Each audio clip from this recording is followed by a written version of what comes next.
Washington, D.C. is a city of white marble and dark secrets. But for Julian, a night shift security guard at the National Mall, it was just a job. On a humid July night, the air became unusually still, and a thick, unnatural fog rolled in from the Potomac River, swallowing the Lincoln Memorial in a shroud of gray. As Julian walked his rounds, he noticed that the eyes of the statues seemed to follow him, not with stone stillness, but with a slow, grinding mechanical precision that made the hair on his arms stand up. As he reached the Lincoln Memorial, Julian heard a sound that defied logic, the sound of a massive, stony intake of breath. He pointed his flashlight at the giant seated figure of Abraham Lincoln and gasped. The statue's hands, once resting calmly on the chair, were now clenched into tight fists, and a faint, rhythmic thumping, like a slow, heavy heartbeat, vibrated through the marble floor beneath Julian's boots. The air suddenly smelled of old parchment and dried ink, the scent of history coming back to life in the worst way possible. Suddenly, Julian's walkie-talkie erupted with static, but through the noise came a voice that sounded like grinding rocks. It whispered a sequence of coordinates that led directly beneath the Washington Monument. He looked toward the giant obelisk, and in the strobe of a distant lightning bolt, he saw that the monument wasn't a solid stone structure anymore. It was pulsing with a faint, veins-like blue light, as if it were a giant needle drawing energy from the very sky above. Driven by an irresistible and terrifying curiosity, Julian found a hidden brass lever near the base of the monument that hadn't been there before. As he pulled it, a section of the ground slid away, revealing a spiral staircase that descended into a pitch-black abyss.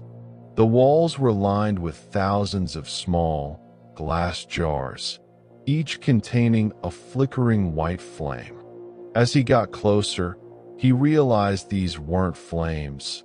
They were the last breaths of the city's founders, trapped in glass to power something ancient and hungry. At the bottom of the stairs, Julian entered a vast, circular chamber where 12 statues of faceless men sat around a table made of human teeth.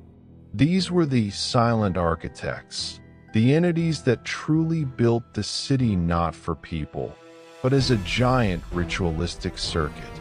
One of the statues turned its blank, smooth face toward Julian, and he felt his own features starting to blur, as if his skin were being sanded down by an invisible hand. The chamber began to fill with a low-frequency hum that made Julian's teeth ache. The walls were covered in living maps of the United States, but the borders were shifting like snakes, and the cities were being replaced by black voids.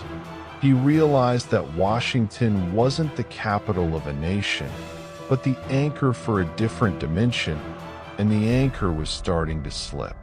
Every monument in the city was a nail, holding our reality in place, and something was pulling them out. In the center of the room was a pool filled with black ink. When Julian looked into it, he didn't see his reflection. He saw the future of DC. He saw the Capitol building crumbling into dust and a massive, multi-eyed creature rising from the ruins of the White House. The ink began to rise out of the pool, coiling around Julian's legs like cold, liquid chains, pulling him toward the dark water while the Stone Council watched in absolute silence. He managed to break free and ran back toward the surface, but the city had changed. The dome of the Capitol building was now cracked open like an egg, and a swarm of black, bird-like creatures with human faces was pouring out into the night sky. They weren't birds.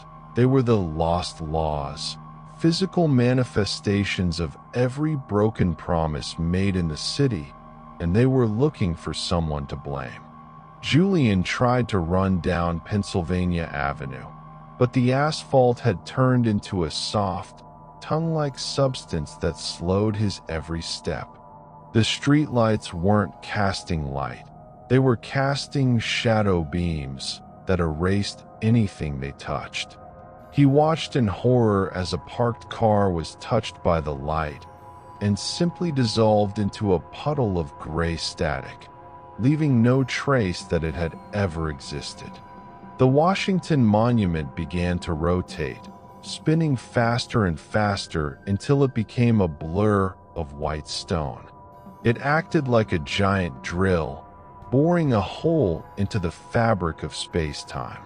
The sky above turned a bruised shade of purple, and a giant, skeletal hand reached down from the clouds, its fingers wrapping around the top of the monument as if trying to pull the entire city into the heavens.